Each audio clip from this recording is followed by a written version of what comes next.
வணக்கம். ராகவா விஷன் செய்திகளுக்காக ஆனந்தி. விரிவான செய்திகளை காணும் முன் இன்றைய முக்கிய செய்திகள். 3 அமைச்சர்கள் பதவியேற்பு. கவர்னர் பதவி பிரமாணம் செய்து வைப்பு. விரைவில் அமைச்சர்களுக்கு இலாக்கா ஒதுக்கப்படும். முதலமைச்சர் ரங்கசாமி தகவல். ரயிலில் கஞ்சா கடத்திய மேற்கு வங்க வாலிபர் கைது. 50,000 ரூபாய் மதிப்பிலான கஞ்சா பறிமுதல். இனி விரிவான செய்திகள். 3 அமைச்சர்கள் பதவியேற்பு விழா புதுச்சேரியில் இன்று நடைபெற்றது. அவர்களுக்கு கவர்னர் கைலாஷ்நாதன் பதவி பிரமாணம் செய்து வைத்தார். யூனியன் பிரதேசமான புதுச்சேரியில் முதலமைச்சர் உட்பட 6 அமைச்சர்கள் பதவி உள்ளது. புதுச்சேரி சட்டமன்ற தேர்தலில் மொத்தமுள்ள 30 தொகுதிகளில் 16 தொகுதிகளை கைப்பற்றுபவர்கள் ஆட்சி அமைக்க முடியும். நடந்து முடிந்த சட்டசபை தேர்தலில் தேசிய ஜனநாயக கூட்டணியில் இடம்பெற்றுள்ள என்ஆர் காங்கிரஸ் 12 இடம், பாஜக 4, அதிமுக, லட்சிய ஜனநாயக கட்சிகள் ஆகியவை தலா 1 என்று 18 இடங்களை கைப்பற்றி ஆட்சி அமைத்தது. தேர்தல் முடிவு வெளியான 9 நாட்களுக்கு பிறகு ரங்கசாமி முதலமைச்சராகவும், பாஜகவை சேர்ந்த நமச்சிவாயம், என்ஆர் காங்கிரஸை சேர்ந்த மல்லாடி கிருஷ்ணாராவ் ஆகியோர் அமைச்சர்களாக கடந்த மே மாதம் 13ஆம் தேதி பதவியேற்றனர். பதவியேற்ற 2 அமைச்சர்களுக்கும் இதுவரை இலாக்கா ஒதுக்கப்படவில்லை. தேர்தல் ஒப்பந்தத்தின்படி முதலமைச்சர் உட்பட 4 அமைச்சர்கள் என்ஆர் காங்கிரசிற்கும், 2 அமைச்சர் பதவி பாஜகவிற்கும் பிரிக்கப்பட்டது. அதன்படி என்ஆர் காங்கிரஸில் 2, பாஜகவில் 1 அமைச்சர் பதவி ஏற்க வேண்டும். இதற்காக கடந்த 3ஆம் தேதி 3 அமைச்சர்கள் பட்டியலை கவர்னர் கைலாஷ்நாதனிடம் முதலமைச்சர் ரங்கசாமி வழங்கினார். இதில் என்ஆர் காங்கிரஸை சேர்ந்த ராஜவேலு, சிவக்கொழுந்து, பாஜகவை சேர்ந்த ராஜசேகர் ஆகியோர் அமைச்சர்களாக நியமிக்கப்பட்டனர். புதுச்சேரி யூனியன் பிரதேசமாக இருப்பதால் அமைச்சர்களை நியமிக்க மத்திய உள்துறை மூலம் ஜனாதிபதி ஒப்புதலை பெற வேண்டும். இதன்படி புதிய அமைச்சர்கள் நியமனத்திற்கு மத்திய உள்துறை மூலம் ஜனாதிபதியின் ஒப்புதல் பெறப்பட்டது. இதனையடுத்து புதிய அமைச்சர்கள் பதவியேற்பு விழா இன்று பழைய கவர்னர் மாளிகை வளாகத்தில் நடைபெற்றது. இதற்காக அங்கு மேடை அமைக்கப்பட்டது. காலை 9:10 மணிக்கு பதவியேற்பு விழா நடைபெற்றது. அமைச்சர்களாக ராஜவேலு, சிவக்கொழுந்து, ராஜசேகர் ஆகியோர் பதவியேற்றனர். அவர்களுக்கு கவர்னர் கைலாஷ்நாதன் பதவி பிரமாணமும் ரகசிய காப்பு பிரமாணமும் செய்து வைத்தார். விழாவில் அமைச்சர் நமச்சிவாயம், மல்லாடி கிருஷ்ணாராவ், தற்காலிக சபாநாயகர் அன்பழகன், செல்வகணபதி எம்பி மற்றும் சட்டமன்ற உறுப்பினர்கள் உட்பட பலர் கலந்து கொண்டனர். விரைவில் அமைச்சர்களுக்கு இலாக்கா ஒதுக்கப்படும் என்று முதலமைச்சர் ரங்கசாமி தெரிவித்துள்ளார். புதுவையில் புதிய அமைச்சர்கள் பதவியேற்பு விழா இன்று நடைபெற்றது. பதவியேற்பு விழா முடிந்தவுடன் புதிய அமைச்சர்கள் சட்டசபைக்கு வந்தனர். புதிய அமைச்சர்கள் VP சிவக்கொழுந்து, ராஜவேலு, ராஜசேகர் ஆகியோரை அவர்களது அறையில் இருக்கையில் அமர வைத்து முதலமைச்சர் ரங்கசாமி வாழ்த்து தெரிவித்தார். பின்னர் முதலமைச்சர் ரங்கசாமி செய்தியாளர்களை சந்தித்தார். அப்பொழுது அவர் அமைச்சரவை விரிவாக்கம் நடைபெற்றது மிகுந்த மகிழ்ச்சி அளிப்பதாக தெரிவித்தார். எல்லா அமைச்சர்களும் பொறுப்பேற்று செயல்பட உள்ளதாகவும், நல்ல முறையில் இந்த அமைச்சரவை முழுமையாக சிறப்பாக செயல்பட்டு மக்களுடைய நலனுக்கு பாடுபடும் என்றார்.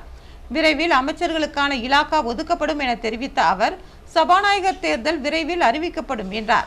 சபாநாயகர் பதவி என்ஆர் காங்கிரசுக்கு வழங்கப்படுமா அல்லது பாஜகவிற்கு வழங்கப்படுமா என்ற கேள்விக்கு கொடுக்கும் போது பாருங்கள் என்று முதலமைச்சர் ரங்கசாமி பதிலளித்தார். ரயிலில் கஞ்சா கடத்திய மேற்கு வங்க வாலிபர் கைது செய்யப்பட்டு அவரிடம் இருந்து 50,000 ரூபாய் மதிப்பிலான கஞ்சா பறிமுதல் செய்யப்பட்டது. புதுவை ஒதியஞ்சாலை காவல் நிலைய உதவி ஆய்வாளர் ஜெயகுருநாதன் தலைமையில் போலீசார் ரயில் நிலைய போலீசார் உதவியுடன் நேற்று சோதனை மேற்கொண்டனர். அப்போது ரயில் நிலையத்தின் உள்ளே சந்தேகப்படும்படியாக ஒருவர் அமர்ந்திருந்துள்ளார். அவரிடம் போலீசார் விசாரணை நடத்திய போது முன்னுக்கு பின் முரணாக பதிலளித்தார். அவரிடம் இருந்த பையை போலீசார் சோதனையிட்ட போது அதில் கஞ்சா பொட்டலங்கள் இருப்பது தெரிய வந்தது. இதனையடுத்து அவரை ஒதியஞ்சாலை போலீசார் காவல் நிலையம் அழைத்து சென்று விசாரித்தனர். அப்போது அவர் மேற்கு வங்கத்தை சேர்ந்த சஞ்சீப் பத்ரா என்பது தெரிய வந்தது. புதுவையில் விற்பனை செய்ய கஞ்சாவை கடத்தி வந்ததும் தெரிய வந்தது. இதனையடுத்து போலீசார் அவரிடம் இருந்து 50,000 ரூபாய் மதிப்பிலான 950 கிராம் கஞ்சா பொட்டலங்களை பறிமுதல் செய்து அவர் மீது வழக்கு பதிவு செய்து நீதிமன்றத்தில் ஆஜர்படுத்தி காலாப்பட்டு மத்திய சிறையில் அடைத்தனர். ஆன்லைன் மோசடி வழக்கில் முதியவருக்கு ஓராண்டு சிறை தண்டனை விதித்து புதுவை நீதிமன்றம் தீர்ப்பளித்துள்ளது. புதுவை காரைக்கால் பகுதியை சேர்ந்தவர் கணேசன். இவர் 2024 சமூக வலைதளத்தில் வந்த ஆன்லைன் ட்ரேடிங் விளம்பரத்தை பார்த்து அதிலிருந்து செல்போன் எண்ணை தொடர்பு கொண்டு பேசியுள்ளார். மறுமுனையில் பேசியவர் ஆன்லைன் வர்த்தகம் குறித்தும் அதில் முதலீடு செய்தால் அதிக லாபம் சம்பாதிக்கலாம் என்றும் ஆசை வார்த்தை கூறியுள்ளார். இதனை நம்பிய கணேசனும் பல்வேறு தவணைகளாக 62,95,000 ரூபாய் பணத்தை முதலீடு செய்துள்ளார். ஆனால் அதற்கான லாபத்தை தராமல் தொடர்ந்து ஏமாற்றியுள்ளனர்.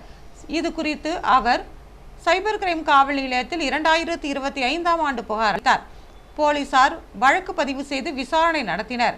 செல்போனில் பேசிய சிம் கார்டு நம்பரை வைத்து ஆன்லைன் மோசடியில் ஈடுபட்ட மேற்கு வங்க மாநிலத்தை சேர்ந்த ஸ்டீஃபன் குமார் கோஸ் உள்ளிட்ட 8 பேர் கொண்ட கும்பலை அவர்கள் தேடி வந்தனர். இதில் 8வது குற்றவாளியின் ஸ்டீஃபன் குமார் கோஸ் என்பவரை போலீசார் கைது செய்து சிறையில் அடைத்தனர். இந்த வழக்கு புதுச்சேரி தலைமை குற்றவியல் நடுவர் நீதிமன்றத்தில் நடந்து வந்தது. விசாரணை முடிந்து நேற்று தீர்ப்பு வழங்கப்பட்டது. வழக்கை நீதிபதி யஸ்வந்த் ராவ் இங்கர்சால் விசாரித்து தீர்ப்பு வழங்கினார். அதில் குற்றவாளி ஸ்டீஃபன் குமாருக்கு ஓராண்டு சிறை தண்டனையும் 5,02,000 ரூபாய் அபராதமும் விதித்து தீர்ப்பு வழங்கப்பட்டது. அபராதத்தை செலுத்த தவறினால் மேலும் 6 மாதம் சிறை தண்டனை விதிக்க நேரிடும் என்றும் அபராத தொகையில் பாதிக்கப்பட்ட கணேசனுக்கு வழங்கவும் உத்தரவிட்டுள்ளார். இந்த வழக்கில் அரசு தரப்பில் வழக்கறிஞர் கணேஷ் ஞானசம்பந்தன் ஆஜரானார். வில்லியனூரில் இலவச மனைப்பட்டா வழங்குவதற்கான இடத்தை சட்டமன்ற உறுப்பினர் ரவிக்குமார் அதிகாரிகளுடன் ஆய்வு செய்தார். சட்டமன்ற உறுப்பினர் ரவிக்குமார் தொகுதியில் உள்ள ஏழை எளிய மக்களுக்கு இலவச மனைப்பட்டா வழங்க வேண்டும் என்று முதலமைச்சர் ரங்கசாமியிடம் கோரிக்கை வைத்தார்.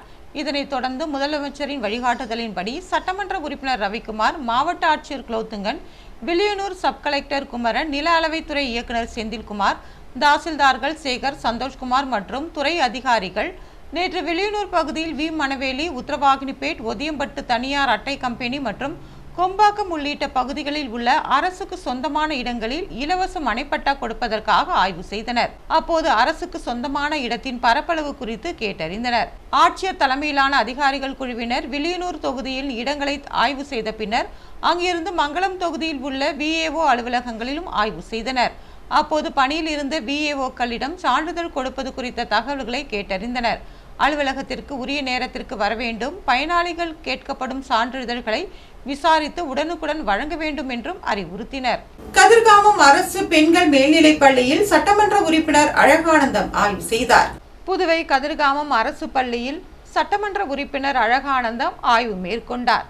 ஆய்வின் போது பள்ளி முதல்வர் மோகன் பிரசாத், பொதுப்பணித்துறை கட்டிடங்கள் பிரிவு உதவி பொறியாளர் வேல்முருகன், இளநிலை பொறியாளர் தமிழ்ச்செல்வன் மற்றும் அப்பகுதியை சேர்ந்த முக்கிய பிரமுகர்கள் கலந்து கொண்டனர். பள்ளியில் நடந்து வரும் உள்கட்டமைப்பு பணிகள் குறித்து ஆலோசனை நடத்தப்பட்டது. பள்ளியில் நடந்து வரும் கட்டுமான பணிகள் நடைபெறும் இடங்களுக்கு சட்டமன்ற உறுப்பினர் அழகானந்தம் நேரில் சென்று பார்வையிட்டார்.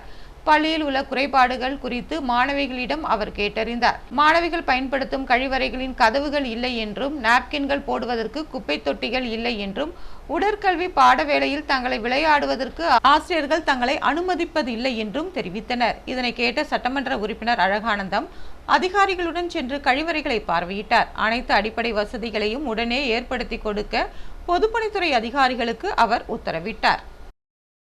திருக்கனூரில் இருசக்கர வாகனம் திருடிய வாலிபரை போலீசார் கைது செய்து வாகனத்தை பறிமுதல் செய்தனர். புதுவை மண்ணாடிப்பட்டு தென்னஞ்சாலை வீதியை சேர்ந்தவர் ராமச்சந்திரன். விவசாய கூலி தொழிலாளியான இவர் தனது இருசக்கர வாகனத்தில் சம்பவத்தன்று விவசாய நிலத்தில் பூப்பறிக்க சென்றுள்ளார். அப்போது இருசக்கர வாகனத்தை விவசாய நிலத்தின் எதிரில் நிறுத்திவிட்டு சென்றுள்ளார். திரும்ப வந்து பார்த்தபோது இருசக்கர வாகனம் காணவில்லை. இது குறித்து அவர் திருக்கனூர் போலீசில் புகார் அளித்தார். போலீசார் வழக்கு பதிவு செய்து விசாரணை நடத்தி வந்தனர். இதற்கிடையே நேற்றிரவு திருக்கனூர் உதவி ஆய்வாளர் கோவிந்தராஜ் தலைமையிலான போலீசார் மதுரப்பாக்கம் எல்லைப்பகுதியில் தீவிர வாகன சோதனையில் ஈடுபட்டிருந்தனர். அப்போது விழுப்புரம் பகுதியில் இருந்து அதிவேகமாக இருசக்கர வாகனத்தில் வந்த நபரை தடுத்து நிறுத்தி சோதனை செய்தனர். அதில் அவர் ஓட்டி வந்த இருசக்கர வாகனம் மண்ணாடிப்பட்டில் திருடு போன ராமச்சந்திரன் என்பவரின் இருசக்கர வாகனம் என்பது தெரிய வந்தது. இதனையடுத்து போலீசார் அந்த நபரை காவல் நிலையம் அழைத்து சென்று விசாரணை நடத்தினர். விசாரணையில் அவர் விழுப்புரம் சிந்தாமணியை சேர்ந்த மணிகண்டனின் மகன் அரவிந்தன் என்பது தெரிய வந்தது. இதனையடுத்து அரவிந்தனை கைது செய்த போலீசார் அவரிடம் இருந்து இருசக்கர வாகனத்தை பறிமுதல் செய்து விசாரணை நடத்தி வந்தனர். தமிழகத்தில் அம்மா உணவு திட்டம் போல புதுச்சேரியிலும் ஒரு திட்டம் செயல்படுத்தப்படும் என்று சட்டமன்ற உறுப்பினர் ஜான்குமார் தெரிவித்துள்ளார். புதுவை காமராஜர் நகர் தொகுதியில் உள்ள சட்டமன்ற உறுப்பினர் அலுவலகத்தில் சட்டப்பேரவை தேர்தலுக்கு முன்பு தினமும் அறுசுவை உணவு அளிக்கப்பட்டு வந்தது. தேர்தல் விதிமுறைகள் அமலுக்கு வந்த நிலையில் உணவு கூடம் மூடப்பட்டது. இந்நிலையில் ஏறக்குறைய 2 மாத இடைவேளைக்கு பிறகு மீண்டும் திறக்கப்பட்டு அறுசுவை உணவு வழங்கப்பட்டது. மக்கள் மீண்டும் சந்தோஷமாக வந்து உணவை உண்டு சென்றனர். இது குறித்து முதலியார்பேட்டை சட்டமன்ற உறுப்பினர் ஜான்குமார் கூறுகையில், வாரந்தோறும் 3 நாட்கள் உணவு வழங்கப்படும் என்றும் சில மாதங்களில் மீண்டும் தினமும் உணவு வழங்கப்படும் என்றும் தெரிவித்தார். ஒரு நாள் 10,000 பேருக்கு உணவு வழங்கப்பட உள்ளதாக தெரிவித்த அவர், லட்சிய ஜனநாயக கட்சியின் தலைவரும் காமராஜர் நகர் தொகுதி சட்டமன்ற உறுப்பினருமான ஜோஸ் சார்லஸ் மார்ட்டின் அறிவுறுத்தலின்படி இந்த உணவு திட்டம் செயல்படுத்தப்பட்டு உள்ளதாகவும் கூறினார். அத்துடன் தமிழகத்தில் செயல்படுத்தப்படும் அம்மா உணவக திட்டம் போன்று ஒரு திட்டம் புதுவையில் செயல்படுத்தப்பட உள்ளதாக அவர் கூறினார். காமராஜர் சட்டமன்ற உறுப்பினர் மரியாதைக்குரிய ஜோஸ் சார்லஸ் மார்ட்டின் அவர்களை இந்த தொகுதியில் காமராஜர் தொகுதியில் புதுவையிலேயே அதிக வாக்கு வித்தியாசத்தில் 10,000 ஓட்டுக்கு மேலே அதிக வாக்கு வித்தியாசத்தில் ஜெயிக்க வச்ச உங்கள் அனைவருக்கும் இந்த நேரத்தில் நன்றி தெரிவிச்சுக்கிறோம். இந்த நன்றி மூலமாக நீங்கள் தினந்தோறும் சாட்டத்துடைய எஃபெக்டை இந்த எலெக்ஷனில் காமிச்சிங்க என்பதும் நாங்கள் ஒவ்வொருத்தரும் அறிஞ்சிருக்கிறோம். புதுவை காமராஜர் நகர் தொகுதியில் சாலையில் விழுந்து கிடந்த மரத்தை லட்சிய ஜனநாயக கட்சியின் நிர்வாகிகள் அப்புறப்படுத்தினர். புதுச்சேரி காமராஜர் நகர் தொகுதி 45 அடி சாலை தமிழ்ச்சங்கம் மற்றும் ரெயின்போ நகர் பார்க் அருகில் கனரக வாகனம் மோதி சாலை ஓரத்தில் இருந்த மரம் ஒன்று சாலையில் விழுந்தது. அந்நேரம் வாகனங்கள் எதுவும் வராமல் இருந்ததால் விபத்து தவிர்க்கப்பட்டது. ஆனால் மரம் சரிந்து சாலையில் விழுந்ததால் அங்கு போக்குவரத்து பாதிக்கப்பட்டது. இது குறித்து உடனடியாக லட்சிய ஜனநாயக கட்சியின் தலைவரும் காமராஜர் நகர் தொகுதி சட்டமன்ற உறுப்பினருமான சார்லஸ் மார்ட்டினுக்கு தகவல் தெரிவிக்கப்பட்டது. சம்பந்தப்பட்ட இடத்திற்கு லட்சிய ஜனநாயக கட்சியின் நிர்வாகிகள், ரெயின்போ நகர் பொறுப்பாளர் NR சுரேஷ், இளைஞரணி துணைத் தலைவர் ஜாகிர் ஹுசேன், வார்டு தலைவர் சுதன் மற்றும் பெரியகடை காவலர் ஒருவரும் தற்காலிகமாக மரங்களையும் கிளைகளையும் வெட்டி வாகனங்கள் தடையின்றி செல்ல வழிவகை செய்தனர். சம்பந்தப்பட்ட துறை அதிகாரிகள் அங்கு மீதம் இருந்த மரங்களை கிளைகளை வெட்டி அப்புறப்படுத்தினர். வனத்துறையினர் ஆட்கள் வரும் வரை காத்திருக்காமல் உடனடியாக லட்சிய ஜனநாயக கட்சி நிர்வாகிகள் போக்குவரத்தை சரி செய்ததால் பாதசாரிகள் மற்றும் வாகன ஓட்டிகள் லட்சிய ஜனநாயக கட்சியின் தலைவரும் காமராஜர் நகர் தொகுதி சட்டமன்ற உறுப்பினருமான ஜோஸ் சார்லஸ் மார்ட்டினுக்கு நன்றி தெரிவித்தவாறே சென்றனர். சவுக்கு தோப்பை தீயிட்டு அழித்த மர்ம நபர்கள் மீது நடவடிக்கை எடுக்க வேண்டும் என்று விவசாயி ஒருவர் கோரிக்கை விடுத்துள்ளார். விழுப்புரம் மாவட்டம் திண்டிவனத்தை அடுத்த தழுதாளி கிராமத்தை சேர்ந்தவர் சக்திவேல்.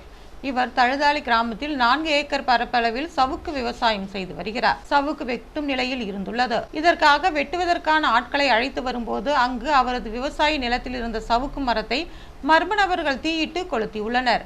இது குறித்து மயிலம் காவல் நிலையத்தில் அவர் புகார் அளித்துள்ளார். இதேபோல தோட்டக்கலைத்துறைக்கும் அவர் தெரிவித்துள்ளார்.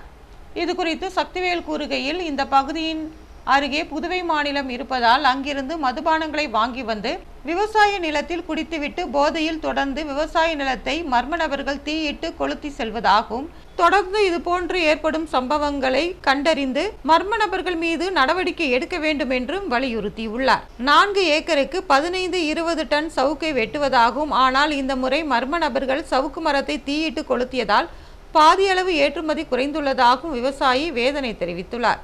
சம்பந்தப்பட்ட அதிகாரிகள் இது குறித்து நடவடிக்கை எடுக்க வேண்டும் என்றும் தனக்கு உரிய நிவாரணம் வழங்க வேண்டும் என்றும் அவர் வேதனையுடன் தெரிவித்தார். புதுவையில் இன்றைய தங்கம் மற்றும் வெள்ளி விலை விவரம். தங்கம் 1 கிராம் 13,850 ரூபாய். ஒரு சவரன் தங்கம் 1,10,800 ரூபாய். வெள்ளி 10 கிராம் 2,690 ரூபாய். மீண்டும் இன்றைய முக்கிய செய்திகள். 3 அமைச்சர்கள் பதவியேற்பு, கவர்னர் பதவி பிரமாணம் செய்து வைப்பு. விரைவில் அமைச்சர்களுக்கு இலாக்கா ஒதுக்கப்படும், முதலமைச்சர் ரங்கசாமி தகவல். ரயிலில் கஞ்சா கடத்திய மேற்கு வங்க வாலிபர் கைது, 50,000 ரூபாய் மதிப்பிலான கஞ்சா பறிமுதல். இத்துடன் செய்திகள் நிறைவு பெறுகிறது. வணக்கம்.